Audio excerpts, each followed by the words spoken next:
Hi, and welcome to this new tutorial. Today I'll show you step by step how to create this halftone effect to apply to your logo or text. Let's get started.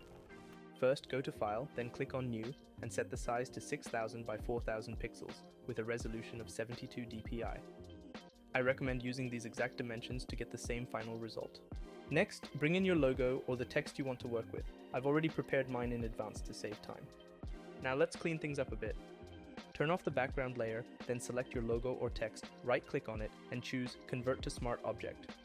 Let's now prepare the background and start applying the first halftone filter. First, add a solid white background layer and place it underneath your logo. The very first element we're going to create is a halftone texture, and this white base is going to help us build it properly. Now duplicate this white background by pressing Command or Control plus J and move this duplicate on top of everything. Before we apply the filter, make sure your foreground and background colors are set to black and white. If they're the same, everything will look flat in the filter gallery.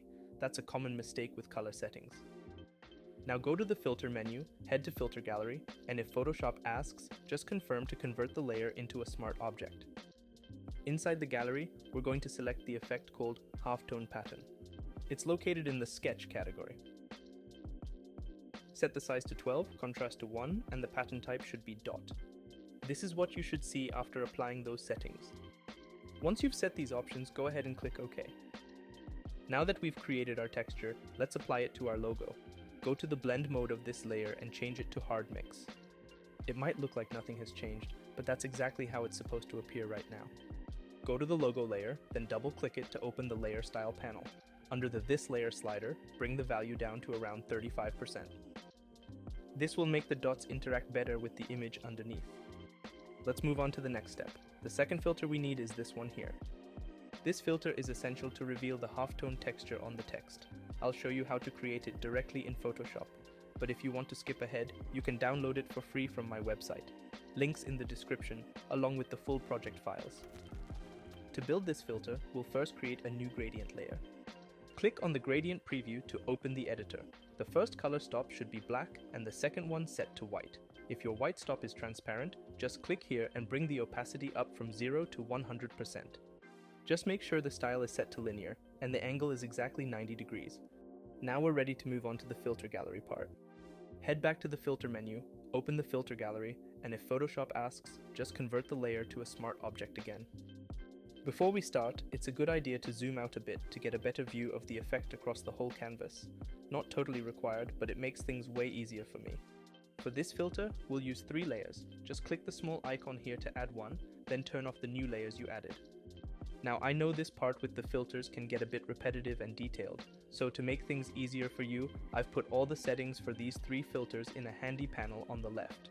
That way, you can just pause the video once and copy everything at your own pace. No need to stop and rewind all the time. So, for this part, the 3 filters we're using are first graphic pen, then torn edges, and for the third one, graphic pen again. Make sure to keep this exact order because the result can change depending on how they're stacked. You'll find all of them in the sketch category, the same one where we used halftone pattern earlier. If you're finding this tutorial helpful so far, please consider subscribing to the channel, hitting the like button, and turning on the notification bell. It really helps me keep creating content like this. Also, drop a comment below if you have any questions or ideas. I love hearing from you. Alright, now let's return to the filter. If you have accurately applied and copied the settings, your result should closely match mine at this stage.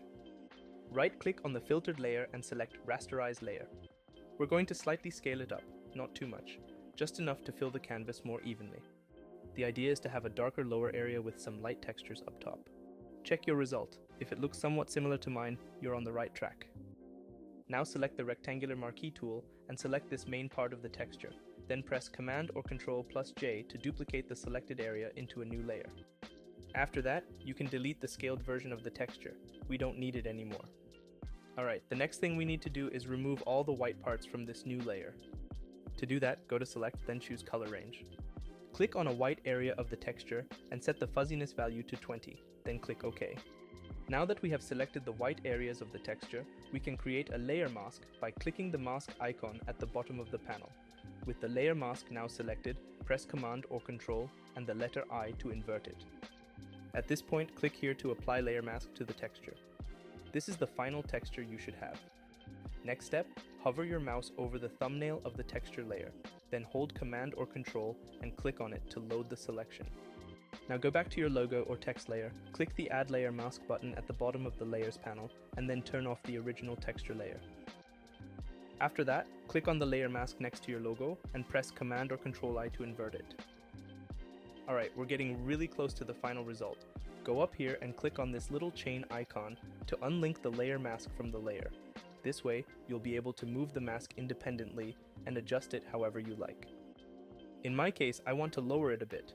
Remember, the halftone texture will only appear in the areas where the mask overlaps your logo. Let's turn off the halftone layer for a moment. To improve the effect, we need to slightly blur the layer mask. Click on the layer mask, then head over to the Filters menu and choose Gaussian Blur from the list. I recommend setting the radius somewhere between 6.5 and 7.5 pixels. In my case, I set it to 7.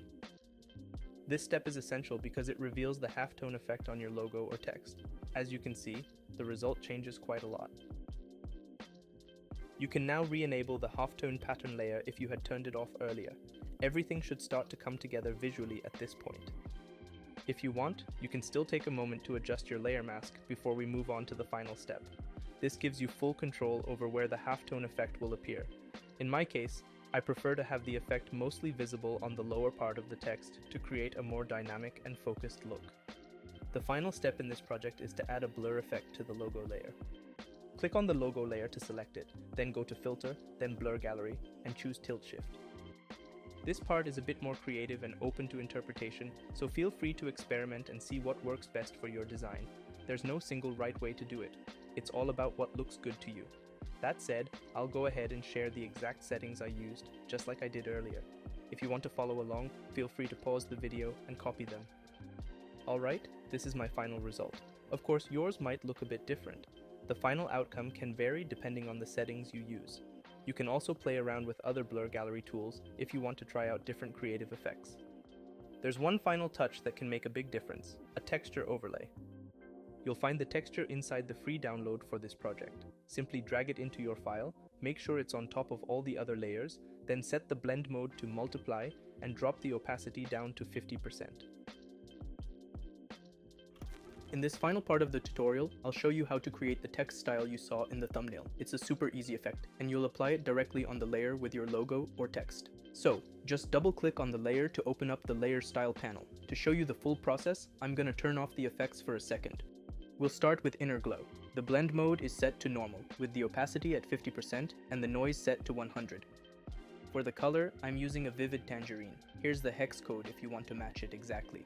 Under the structure section, the technique is set to softer and the source is edge. Choke is at 0 and size is at 15 pixels. For the contour, I'm using the default straight line, with range set to 50% and jitter to 0. Next is Satin. This effect adds a soft internal glow with subtle color blending. The blend mode is set to Linear Dodge, with a bold orange color. The hex code is shown here in the panel if you want to match it exactly. Opacity is set to 63%, angle at 90 degrees, distance at 87 pixels, and size at 48. For the contour, I'm using this curve here, with both anti-aliased and invert checked. Moving on to color overlay. This one is straightforward. The blend mode is normal, the color is a solid red, and opacity is set to 100%.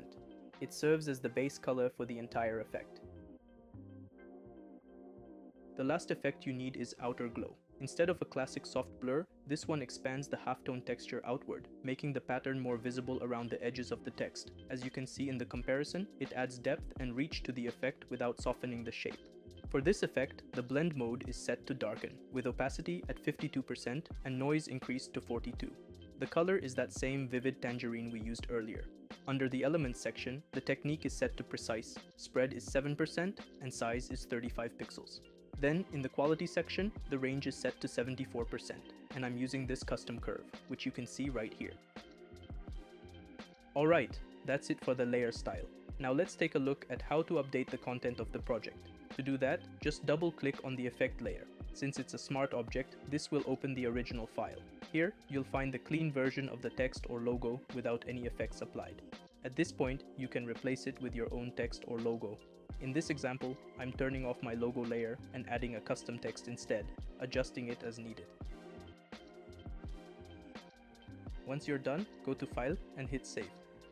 When you return to the main file, the halftone effect will be updated automatically. After replacing the text, make sure to adjust the blur effect as well. Just double-click on Blur Gallery to open its settings and tweak the effect if needed. That's it for this one. More videos like this are coming, so hit subscribe and stay tuned. If you've got any questions, just ask in the comments. Thanks for watching and see you next time.